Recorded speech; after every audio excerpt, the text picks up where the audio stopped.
तो Marcus Stoinis ने under pressure ये पारी खेली। भाई एक एंड से विकेट्स गिरते रहे थे क्योंकि ऋतुराज गायकवाड़ के पास तो अच्छी बात ये थी, शिवम दुबे ने अच्छी पारी खेल दी, लेकिन यहां पर अच्छी बात है निकोलस पूरन ने भी बढ़िया पारी खेली है। लेकिन मैं मार्कस स्टोनिस से मानना पड़ेगा यू आर स्टार, क्योंकि आपने जिस तरीके की बैटिंग की है, अंडर प्रेशर कभी आसान होता नहीं इस तरीके के चेज करने। भाई 211 चेज कर रहे थे और उसमें मार्कस स्टोनिस ने अकेले ही अपने दम पर मैच जिताया। यार कमाल कर दिया मार्कस स्टोनिस आपने, और एलएसजी को अब जिंदा कर दिया है। अब ये टॉप 4 में जा सकती है टीम अंकिता, मुझे ऐसा लगता है। बिल्कुल, टॉप 4 के लिए रेस जो है वो थोड़ी सी आसान इसलिए भी हो जाती है मोनू, क्योंकि स्टोइनिस अभी तक जो जितने भी मैचेस हुए सबसे ज्यादा रन बनाए स्टोइनिस ने। 224 रन की नाबाद पारी खेली, 63 बॉल पे 13 चौके और 6 छक्के, स्ट्राइक रेट 196 के ज्यादा का था। और क्या गजब की पारी खेली। एक वक्त लग रहा था कि जब विकेट्स गिर रहे थे और उस वक्त जब निकोलस पूरन भी साथ थे, जब विकेट गिरता है तो ऐसा लगता है मोनू की शायद ये मैच जो है वो हाथ से निकल जाएगा। दीपक हुडा है उसके बाद, दोनों की पार्टनरशिप थोड़ी सी अच्छी रही थी, लेकिन फिर भी जब बात आती है चेन्नई की तो डर रहता है कि विकेट के पीछे एक ऐसा खिलाड़ी है जो कि मैच का रुख बदल सकता है।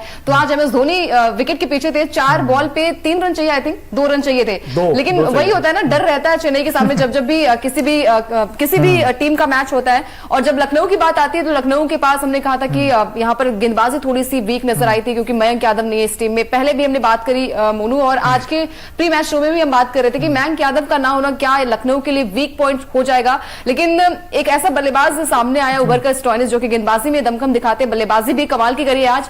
124 रनों की नाबाद पारी आती है और फिर चेपॉक में जाकर हराना, ये तो एक अद्भुत चमत्कार सा हो गया, चमत्कार होगा बिल्कुल। क्योंकि भाई चेपॉक के मतलब चेन्नई के गढ़ में जाकर हराना, हम लोग कह रहे थे बार बार कि यार केएल राहुल को अच्छी पारी खेलनी पड़ेगी, डिकॉक खेलनी पड़ेगी, लेकिन यहां पर तो एक ही काफी है, नाम है मार्कस स्टोनिस। और मार्कस स्टोनिस की पारी देखते 124 बनाए हैं बंदे ने, सिर्फ 63 गेंदों का सामना किया है, 13 चौके 6 छक्के लगाए और स्ट्राइक रेट देखिए 200 के आसपास हो गया।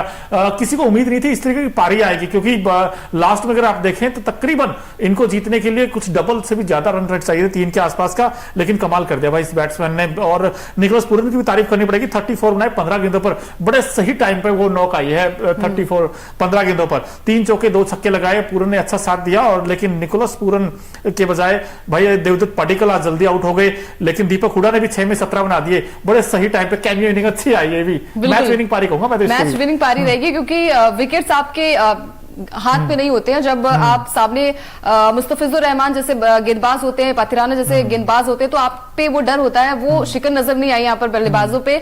और स्टोइनिस जिस फॉर्म में खेल रहे थे ना, ऐसा लग रहा था कि भैया ये मैच को फिनिश करके आएंगे, और उन्होंने किया भी। 124 रनों की नाबाद पारी आई है और क्या गजब की पारी थी। आपके बड़े बड़े प्लेयर जो है वो आउट हो जाते हैं, 0 पर आउट हो जाता है डिकॉक, उसके बाद बारी आती है यहाँ पर, ये लगता है कि शायद यहाँ पर कप्तानी पारी खेलेंगे केएल राहुल, लेकिन उनका बल्ला भी नहीं चला, 16 रन पर आउट हो जाते हैं। उसके बाद से वहां मैच को किस तरीके से तब्दील किया स्टोइनिस ने, ये आज लखनऊ की टीम ने किया है। और शायद ये इतिहास के पन्नों में भी दर्ज होगा कि स्टोइनिस ऐसा बल्लेबाज जो कि तीसरे या चौथे नंबर पर बल्लेबाजी करने आते हैं, मैच के रुख किस तरीके से बदल देते हैं, ये शायद लखनऊ के लिए इतिहास भी होगा। और जब बात आती है चेन्नई की तो नो डाउट यहाँ पर एमएस धोनी जो है वो सबसे आगे नाम आता है। और हमेशा हमने देखा है कि 2 रन से 4 रन से मैच अगर किसी भी टीम का सामने है और धोनी अगर सामने है तो कुछ भी हो सकता है। लेकिन आज शायद चेन्नई का दिन नहीं था चेपॉक में। और ऋतुराज की तारीफ इसलिए भी बनती है मोनू, क्योंकि आईपीएल के इतिहास में 17 साल बाद कुछ ऐसा हुआ है कि कोई कप्तान जो है वो शत की पारी आई उनके बल्ले से। बिल्कुल, इस बात मैच की बात कर रहे थे हम भाई, टॉस भी जीता है लखनऊ की टीम ने और मैच भी जीत लिया।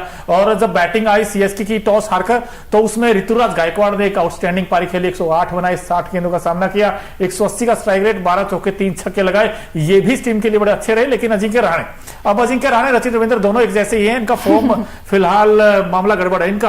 आज भी 1 रन बनाया 3 गेंद पर, और यहां पर आउटस्विंग गेंद पर वो आउट हुए थे और पहले ओवर में निपट गए थे। उसके बाद रविंद्र जडेजा से बड़ी उम्मीदें थी कि नंबर 4 पर भेजा गया था कि ऋतुराज गायकवाड़ का साथ निभाएंगे और लेफ्ट राइट कॉम्बिनेशन कारगर होगा, लेकिन जडेजा भी आज दगा दे गए, सिर्फ 16 बनाए 19 गेंदों पर। और अगर मैं लखनऊ सीएसके की बैटिंग देखता हूं तो अंकिता, उसमें मैट हेनरी ने पहला झटका दिया था और डैरिल मिचेल भी आज कुछ खास नहीं कर पाए, सिर्फ 11 बनाए 10 गेंदों पर। डैरिल मिचेल को आज मौका मिला था रचिन रविंद्र की जगह, लेकिन उस मौके का वो फायदा उठा नहीं सके। लेकिन जिसने फायदा उठाया वो ये है शिवम दुबे।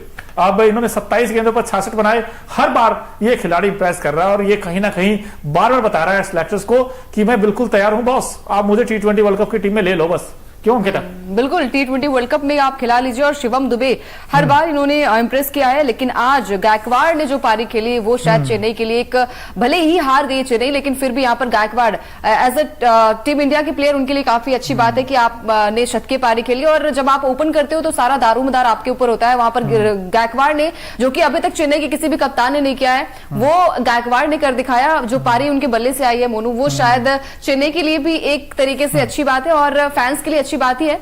लेकिन वही चीजें होती है ना कि 210 रन का यहाँ पर चेन्नई की टीम ने बनाया, 211 का टारगेट दिया, वहां से लखनऊ ने चेज किया, ये बहुत अच्छी बात है। बिल्कुल चेज किया है, और इस चेज में भाई जब 211 आप चेज करते हो और स्टार्टिंग में ही आपके 2 विकेट आउट हो जाए, उसके बाद इतना आसान होता नहीं। लेकिन मार्कस स्टोनिस नाम के इस बैट्समैन ने भाई बल्ले से कोहराम मचाया और चेपॉक में लखनऊ का परचम लहराया, ये कहना गलत नहीं होगा। और आप भी दोस्तों बताइए, आपको क्या लगता है भाई, किसने ज्यादा इंप्रेस किया, ऋतुराज गायकवाड़ की पारी ने या फिर जो मैच विनिंग नॉक खेली है और नॉट आउट आई? अच्छी बात यह है 124 बनाए मार्कस स्टोनिस ने, और इस जीत के हीरो कौन कौन है वो भी आप बता दीजिए। लेकिन मुझे ऐसा लगता है अंकिता, कहीं ना कहीं अभी भी एलएसजी में ना वो मयंक यादव कमी खली है। 210 बना गया था सीएसके के सामने, अगर मयंक यादव होता तो मेरा मानना यह था कि हो सकता है कि कम टोटल पे रोक देते। लेकिन मैं एलएसजी की बैटिंग देखता हूं तो भाई एलएसजी की बैटिंग में जो देखा जाए क्विंटन डिकॉक, अब डिकॉक से बड़ी उम्मीदें रहती, लेकिन डिकॉक आज जल्दी आउट हो गए यार, खाता भी नहीं खोल पाया। आज तो 3 गेंदों का सामना किया और दीपक चाहर की गेंद पर क्लीन बोल्ड आउट हो गए।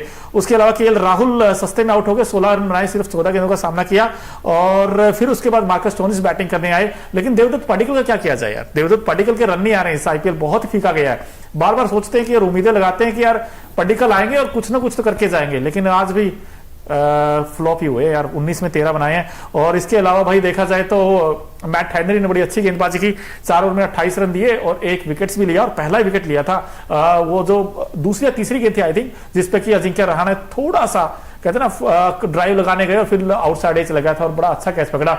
ये बड़े महंगे साबित रहे और मोहसिन खान 4 में 50 दे गए, विकेट एक ही मिला अंकिता। ये कहीं ना कहीं कंसर्न है एलएसजी की गेंदबाजी में। बिल्कुल कंसर्न तो रहेगा मोनू, लेकिन आपकी जीत के बाद आपके जो हार के चर्चे वो थोड़े से कम हो जाते हैं। तो आज लखनऊ की जीत हुई है और इस जीत के साथ ही पॉइंट्स टेबल पर भी थोड़ा सा असर हुआ है। यहाँ पर लखनऊ की टीम थोड़ी सी ऊपर चली गई है। आपने ठीक कहा, मेरे हार के चर्चे थोड़े कम हो गए आज, क्योंकि मैं जिसको भी प्रेडिक्ट करता था वो टीम यार, जैसे मैंने बोल दिया कि आज सीएसके जीतेगी तो एलएसजी, उल्टा हो रहा था सब कुछ।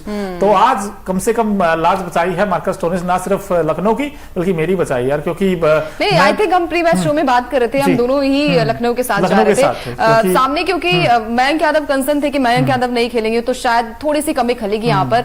पिटाई तो गेंदबाजों को हुई है, लेकिन फिर वही चीजें होती है ना कि आपकी जो हार रहती है ना, जीत रहती है, सॉरी जीत होती है, अगर आप जीत गए वो मैच तो सारी चीजें वो है वो दब जाती है। तो आज लखनऊ के साथ यही हुआ। स्टोनिस की जो कमाल की पारी रही है, तो आपकी कई सारी चीजें जो आपकी कमियां होती है वो सारी दब गई है, लेकिन फिर भी इसमें चर्चा की बात होगी। लेकिन अब जीत हो गई है लखनऊ की। मोनू, तो क्या लग रहा है आपको, प्लेऑफ के लिए थोड़ी सी उम्मीदें जग गई हैं इनकी? बिल्कुल उम्मीदें जग गई। अब टॉप फोर में भी आगे वैसे टीम मैच जीतकर, लेकिन फिर भी भाई टॉप फोर में भी अभी भी आगे भी इनको कंसिस्टेंट परफॉर्म करना पड़ेगा। और आपने कहा कि वो पारियां दब जाती, लेकिन हम नहीं दबने देते भाई, क्योंकि आज का मैच बड़ा शानदार था। और इस मैच में हमने भाई मार्कस स्टोनिस का तूफान देखा बल्ले से, ऋतुराज गायकवाड़ की पारी देखी और बहुत कुछ देखा। लेकिन जो हमारा खास सेगमेंट है, Okinawa effective player of the match कौन है, क्योंकि ओकिनावा स्कूटी कॉस्ट इफेक्टिव तो है ही है, माइलेज बड़ा अच्छा देती है, तो इस पारी ने वाकई बड़ा माइलेज दिया है। दिखाई देते हैं आपको भाई Okinawa effective player of the match कौन है। ये देखिए जनाब, भले ही टीम हारी हो लेकिन captain leading from the front, हम हमेशा कहते हैं। और आज 108 बनाए, ये भी नॉट आउट आए, लेकिन भाई मैच नहीं जीता पाए। 60 गेंदों पर 108 बनाए, 180 का स्ट्राइक रेट, 12 चौके 3 छक्के। अब ये भी उसी रेस में आ गए जिस रेस में संजू सैमसन है, जिस रेस में शुभमन गिल हैं, यशस्वी जायसवाल हैं, रोहित हैं। अब अच्छा लगता है ना कि रोहित का भी 100 आ गया आईपीएल 2024 में, संजू सैमसन का भी अच्छी पारियां खेली है, जायसवाल का भी 100 आ गया, और अब गायकवाड़ का भी। और क्या चाहिए आपको? बिल्कुल, और क्या चाहिए, क्योंकि गायकवाड़ की ये सेंचुरी दूसरी है, क्योंकि इससे पहले भी वो सेंचुरी लगा चुके हैं। लेकिन आईपीएल इतिहास में चेन्नई के पहले ऐसे कप्तान बने जिनकी सेंचुरी आई है। और आज उनकी पारी इसलिए भी यादगार रहेगी क्योंकि आप एज ए कैप्टन आपकी जो बल्लेबाजी होती है वो उसकी सराहना होती है, साथ ही साथ जिस तरीके की उन्होंने बैटिंग करी है चेन्नई के लिए वो भी अच्छी बात है। भले चेन्नई ये मैच हार गई है, लेकिन इस मैच में कई सारे ऐसे खिलाड़ी रहे हैं जिन्होंने इंप्रेस किया, चाहे शिवम दुबे हो, चाहे वो जायसवाल हो, माफ कीजिएगा, चाहे वो ऋतुराज गायकवाड़ हो, क्योंकि ऋतुराज गायकवाड़ ऐसे बल्लेबाज हैं मोनू जो कि हर बार एक अच्छी नॉक खेलकर जाते हैं। आज वो नॉक जो थी वो शतकीय पारी में तब्दील हुई है। इसके अलावा जब बात आती है यहाँ पर टीम इंडिया की, तो आपने कहा कि बहुत सारे नाम है वहां पर, तो उस पर भी चर्चा हम बाद में करेंगे। लेकिन आज आपको किसकी पारी ज्यादा अच्छी लगी, स्टॉइनिस की या फिर गायकवाड़ की? यार मुझे तो दोनों की अच्छी लगी, लेकिन अगर मुझसे पर्सनली मैं बताऊंगा भाई मार्कस स्टोइनिस ने बड़ा इंप्रेस किया, क्योंकि आप जब चेज करते हो तो चेज में देखिए जो बैट्समैन अच्छा खेलता है उसकी तारीफ होगी नो डाउट। और मैच फिनिश करके बड़ा रन चेज करना थोड़ा सा अच्छी बात ये, क्योंकि बटलर की पारी हमने इसलिए अच्छी लगी थी क्योंकि वो मैच फिनिश करके आए थे। अब रोहित ने 100 जरूर बनाया था लेकिन वो मैच जिता नहीं पाए थे, लेकिन यहाँ पर मार्कस स्टोइनिस ने वो काम कर दिया, उन्होंने मैच जिता दिया। भाई हमने इस मैच में बहुत सारी चीजें ऐसी भी देखी, कुछ फैंस भी आए थे बहुत सारे, तो हमारे खास सेगमेंट है Okinawa colourful moment of the match, क्योंकि ओकिनावा की स्कूटी है ना 7 से 8 कलर्स में आती है, येलो कलर में भी आती है बाय द वे, वो भी आप खरीद सकते हैं अंकिता, वैसे बड़ी कॉस्ट इफेक्टिव है यार, ले सकते हो आप वैसे। तो भाई देख ही रहते क्या कर रंग रहे आज चेपॉक के मैदान पर। आप ये देखिए सीएसके फॉर लाइफ लिखा हुआ है, क्योंकि फैन ही इतने हैं ना। बिल्कुल, गायकवाड़ की पारी यादगार पारी, तो मैच भले ही नहीं जीत पाए लेकिन इन्होंने दिल जीता है फैंस का। इसके अलावा ये लखनऊ के फैन ऐसा है, लखनऊ के छोटे से बच्चे, और कहीं ना कहीं भाई ये भी चीयर करने आए थे और आज इनकी विश पूरी होगी, लखनऊ जीत गई और क्या चाहिए। बिल्कुल, चेपॉक पे जाकर हराई ये बड़ी बात होती है, और जब आप किसी के गढ़ में आप हराते हैं तो एक मजा अलग होता है उस जीत का।